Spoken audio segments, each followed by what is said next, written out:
This is Mitch Bolo for Indigenous Insights. We are here with KBIC President Doreen Blaker, who also wears the hat of Director of the KBIC Housing Department, and she is here to give us an update about what's been going on over there lately. Doreen, thanks for being here. Thank you for having me, Mitch. Okay, so first of all, tell us a little bit about your personal history with the Housing Department. My personal history with the department was, first and foremost, I was a tenant of housing for many years. I raised my family in Jondra Circle and Cardinal Circle, from small children all the way up to young adults. So firsthand, with the housing department, I was a tenant of housing. I then applied for the housing director in 2016 and have been the director ever since then. And what motivated that? What made you decide to take on that position? Just looking for something different. I'd been in the tribal court for many years as the defense advocate. Very enjoyable job, very different. I learned a lot of stuff there, and housing just seemed like a different avenue, something new to try, and that's how I applied for it. Very good. And as a past tenant, you probably, you had your finger on the pulse of what's needed. Oh, yeah. As humans, we have basic needs: housing, shelter, and food. So housing is, something that the tribe sees as a need and has always, that's one of the first things that the tribe did. The Ojibwa Housing Authority was created through ordinance back in the 60s, and through the 70s and 80s created the different projects that we have now, the different housing units that we have, different projects. So that's as a tribe, we've seen that as a need, and the housing authority / housing department has expanded different programs to help and assist tribal members with rentals and home ownership. And tell us what's been going on over there recently. Anything new going on? Well, let's see here. We have, we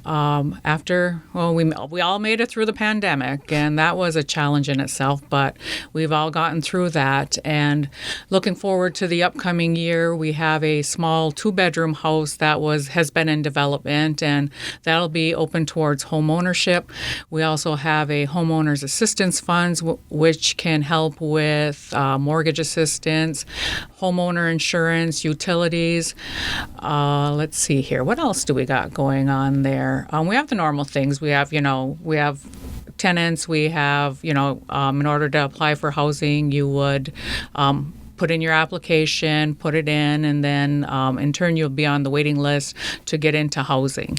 That pretty well has been running on its own. You get into housing, you're a tenant. You just, you follow your lease, and you follow your guidelines, and it's all good. So what about, it's not just about getting tribal members in houses, because you mentioned there's all kinds of services and programs. Where do you see the future going? Is there big future goals of what this department is going to do, or do you just kind of keep expanding as you find more opportunities? Where do you see the housing department going in the future? Well, that's a little bit of both. We had a great program that had been developed, chore services, and we actually had to stop it during pandemic because of the issues with that you dealt with human contact. So our chore services has been reopened, and that is helping elders with heavy duty housekeeping work. We have a couple of great new employees, Juliette Loonsfoot, Juliette Goyen, and Francis Mackey, who are currently helping elders with heavy-duty house cleaning kind of areas there. And then we have the homeowners program. That continued to go on, and that helps it's income-based. If you have an emergency like a furnace or a water heater that went out, we have that emergency program that can help. Or homeowners, say you're trying to put new windows in, that's an eligible program for the homeowners that can help. So that's programs that have always that have been developed previously and that we have continued, and especially with COVID now lifted, we can really continue with those programs right there.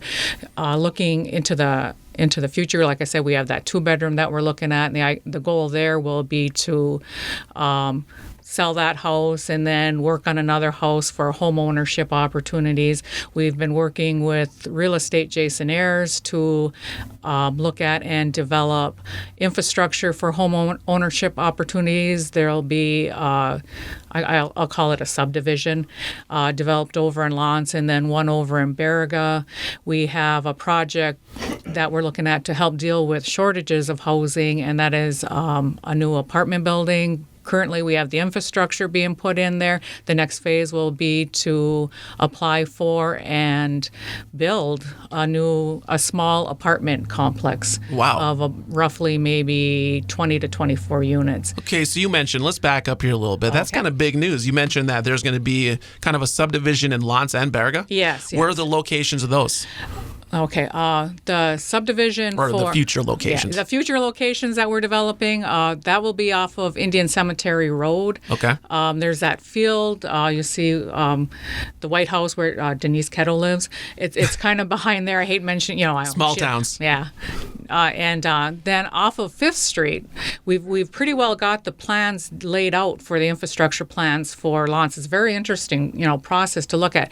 You just don't say, let's just open this up. Yeah. I mean, you have to look at, water, sewer, the electrical, gas, the road system, the lighting system. So it's all been a good learning process and how, we work together as a team to begin developing this. And then the one over in Baraga, we've just started to look at that.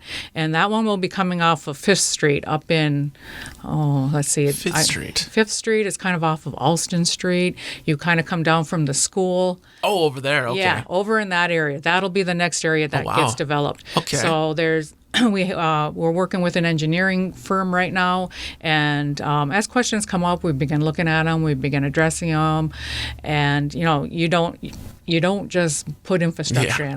We learn, like I said, we're learning a lot of lessons with this. So in the future, then, will these subdivisions look more like the houses on Mikana Street up there, or more like Spruce Street?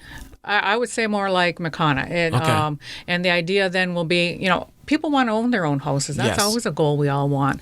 But one of the hidden costs that you don't understand is if you want to build a house, what kind of infrastructure do you have there? So it limits the ability for people just to build if you don't already have that infrastructure in. Just to let people understand the amount that you're looking at when you look at infrastructure, the support or the housing apartment building complex, or supportive housing as we like to call it, that project itself is over $1.5 million. Wow. So when you look at a subdivision for roughly 20 to 30 lots, you can imagine how much that would cost. So when you never want to discourage home ownership. That's the way it should be. And but to be able to find lots to be able to build, that becomes a challenge for homeowners. And I did want to mention, if anybody's looking for home ownership, that if you're just throwing that around in your head, we have a program up with resident services that could help you begin. Where do you start with home ownership? Well, you want to see what you can afford and what does your credit look like, because they look at that type of stuff. And Natalie Maleko in resident services can actually offer you help in, this is the direction I want to go, and how do I begin looking towards home ownership and begin to plan it and like if you need to help with your credit or something. Well, this is how you do it. She can run something. She can show you what you need to do to raise your credit score, because if you raise your credit score, you get a better interest rate. You get better loan opportunities. Oh, we also have, I forgot, and tying with that is, let's say that you found your house and you can afford that house and you got a loan coming. We have a small down payment assistance program that can help with that also. It's first come, first serve. There's limited monies on that. But when you begin to think of, thinking about that, and that's how I started out when I was a tenant. Geez, I'd like to own my own house. Well, how do you do that? And it was actually Ethan Johnson out of the bank that, I went down and asked him, how do you start doing this? And he began to help me, and I did it one step at a time. Well, let's look at your credit. Oh, you have a couple of outstanding bills here. We need to get those paid, because then your credit's going to go. Now you've done that. Let's look at your income. What can you afford for that? So then he'd give me you can afford up to I'll just use this, $125,000. Yeah. All right. So then I began looking at what I can afford within that housing market. When I bought a house, there was a little more choice. We know what the housing market's like now. Yeah. So if we as a tribe are building these new subdivision areas, then maybe you can build a house that you would, but you need to look at what can you realistically afford, and it's going to take a couple years. It's a lot of work to build your own house, or even just to buy a house. So you always got to remember to have, be patient with yourself, and just take the time to accomplish that goal. So if you start out here and it's 2023, maybe in 2025 you'll own that house, but you're working towards that goal. And once you walk into your house and then you realize, you're a homeowner, that, that's the greatest feeling. And that's where, you learn as a tenant to, I remember being a young tenant, and I learned how to pay my bills on time and to make sure that, I had I learned how to budget. Then I went into home ownership when I thought I could afford something like that. And that's an opportunity that, our housing allows for you to become a tenant, how to become fiscally responsible, and then work towards home ownership. So, okay, very cool. I mean, kind of like the education department last week. You're just not saying sign here, almost taking on a mentor role. Right. So you understand that, because it's very daunting when you say, hey, I'd like to own a house. Well, there's so much that goes to it. So beginning to explore how to become a homeowner is the way I would recommend to go. And there's plenty of programs that can, educate you on how to become a homeowner. Or maybe you just want to rent. That's great too, because if you're a renter, all your stuff gets taken care of. If your furnace goes out, you can call the number and then they'll come fix your furnace. One of the things I learned as a homeowner is I'm responsible for my repairs. So that's always a good lesson, and that's something that you learn in homeowner responsibilities. Yeah, I became way more of a dad when we started owning our home. Like, hey, be careful with that over there. But what about frequently asked questions? I mean, there is a lot of information, a lot of programs. Are there questions that you guys constantly get that, you kind of want to answer once and for all right here today? What are some FAQs? As a tenant of a housing, we have an on-call number. So if it's after 4:30 or if it's on the weekends, to call this number, and we have someone on call 24/7 for this number, and they'll come take care of an emergency, like your furnace is going out or the pipe is burst, or Lord knows what kind of unforeseen thing happens. And that number is 906-201-1903. And you call that number, and the person on call will get a hold of you and then go from there to fix the issue that you have. That's one of probably the most common thing that I'll get, like on the weekends or something. So just for people that are tenants of housing, that we do have that number, and they're on call 24/7 to take care of a repair. Okay, and I think something else that people would be curious about is the process of turning over a house. When somebody moves out of a house, you can't just let somebody move right in. What's that process like? How long does that take to get a house ready for somebody else? Well, it all depends on what needs to be done. So if you look at a house that maybe they need to mod the house, they need to fix that, they need to remove the cupboards and fix those. That's a lot of time, and you have to measure out the cupboards, and you have to order them. That can take anywhere from 8 to 12 weeks just to get cupboards in. And during COVID, it took us 6 weeks to get doorknobs one time. Yeah. The guys actually went to the hardware stores to scour the area just to get doorknobs. It's getting a little bit better, but when they go into a house, they assess what needs to be done, and then they'll fix it, or they'll flip it, as they like to call it. And it encompasses a lot of things. Maybe they need to remove the toilet and replace the toilet and the cabinets in there. They'll always paint. They'll go through the ductwork. They'll clean the ductwork. It all depends on what all needs to be done to the house. So you're looking at anywhere from 6 weeks to maybe 4 weeks, 6 weeks to 4 months, depending on what may be going on in the house. And it all depends on when you can get your stuff also. Yeah, so that's very thorough. So, it's kind of like a double-edged sword a little bit. You don't want to get in there too quick. That means they didn't. No. And when you get into a house, you would do a walkthrough with your worker to see what needs to be. You would take a walkthrough. You want to make sure that when you go in, the doorknob works, that the screens aren't broken, that the windows open and close, that your stove works, that so the workers will always do a walkthrough with a new tenant to make sure that that everything is in working condition. You don't put somebody into a house with a stove that doesn't work, and if God forbid it was like that, they'll call right down, and they're told, if there's something that you notice, call down right now so that we can take care of it when you move in. And when it comes to that, is there a certain like a set of guidelines you guys follow or regulations when it comes to having a house deemed this is good for people?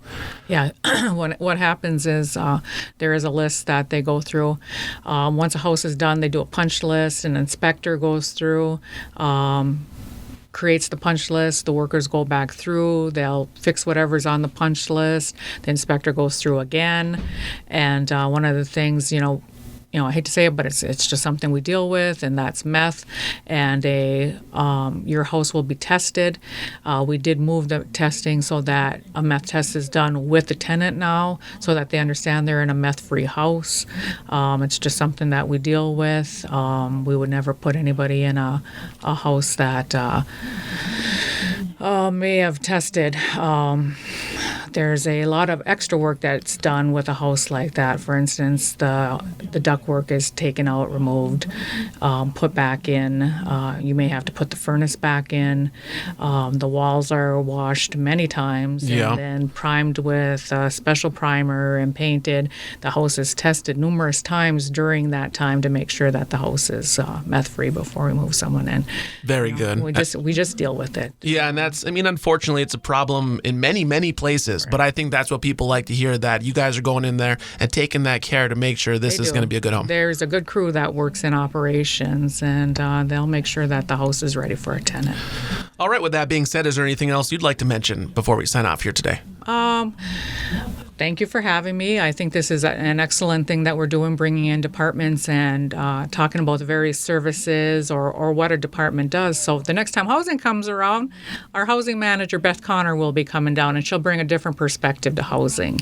More with, I'll let Beth figure that one out and let her talk about what she does. All right. Thank you very much. So thank you. We'll see you at your next president update. All right. Thank you. Miigwech.